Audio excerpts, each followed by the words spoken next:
It's interesting you bring up the Gottmans because my wife and I just finished a marriage class at church, and the teachers included some of the Gottman stuff. And they actually did research too they put couples in like the same living quarters over an extended period of time, and basically could almost with like a very specific percentile say that this couple will end up getting divorced and this will not, based on how many times they communicate throughout the day. And so I think that, to your point, Sherry, that you made earlier, I think that the patterns that we develop growing up or that we see in our family of origin, also there could be a lot of shame associated with that. I know, there's some dynamics too of male, female, and this is something even Amy and I, my wife, have processed through, and I'm choosing to not be ashamed of it. But in most contexts where a man acts this way and a woman acts this way in the relationship, we're the opposite. That I'm the one that wants to connect emotionally and wants to talk more, and she's the one who doesn't. And so just, I think, understanding maybe how shame has crept into my life and how it keeps me from communicating. And you talked about fear too, that fear of if my spouse knew this about me or knew I had this thought or had this experience, that maybe I might be judged or looked at, in a judgmental way. And so I think some of those things too come in, but it's so interesting that the frequency of our communication has a lot to say about the health of our relationship and the longevity of our relationship. It's interesting. Yeah, one of the hurdles I was thinking about is that healthy balance, and by balance I don't mean 50-50, but needing to be having both grace and truth in our communication.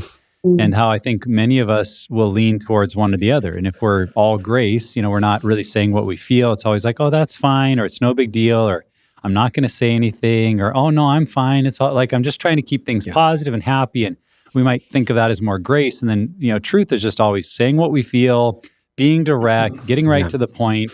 And either of those in the long run can actually be very destructive to a relationship and communication, because on the one, we're only getting the direct truth, and it's like, do they even care about me?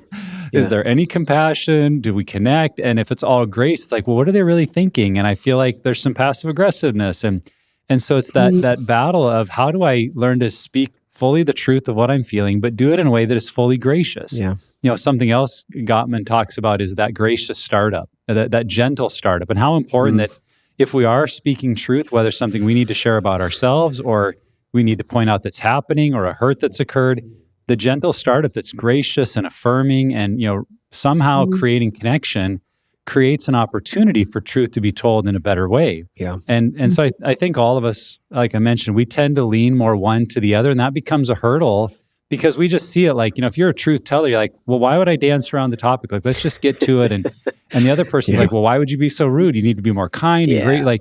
We tend to identify with the style that we're more comfortable with, and that can actually be a hurdle to good communication in the relationship. So I think we just have to step back and ask, am I attempting to be all grace and all truth and not one or the other? And a self-awareness is huge in that. I think you need to have an awareness, and this is, I'm sure, a hurdle you guys run into a lot, Sherry.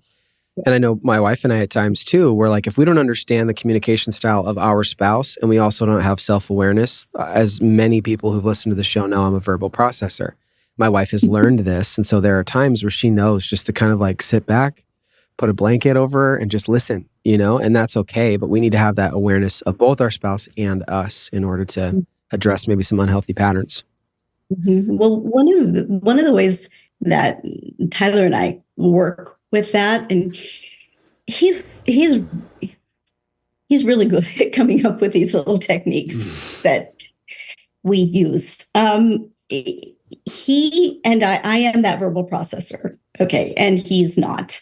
And usually when I want to verbally process something, his eyes can go blank. Right. And it's like, how long is this going to go on? So one of the things we've come up with is when I need to verbally process, I need to, approach him and say, look, I need to talk about something. I need 10 minutes, 15 minutes of your time. Is now a good time? And I don't need you to fix me. Yeah. Right.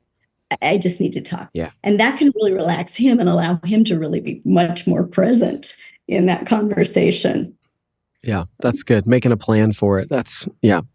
There so much of life struggles. If we just worked on scheduling something, a lot of improvement. That's just a hot take for me. Yeah. Well, and I would just say it seems that in nearly every marriage, God seems to have put together a verbal processor with someone who would prefer maybe withdraw and come back to it later. And I mean, that's same for my wife and I. I'm like, if we have an issue, let's talk about it right now. Let's get it out there. Let's talk about every angle of it till it's fixed. And she's more like, give me 2 days.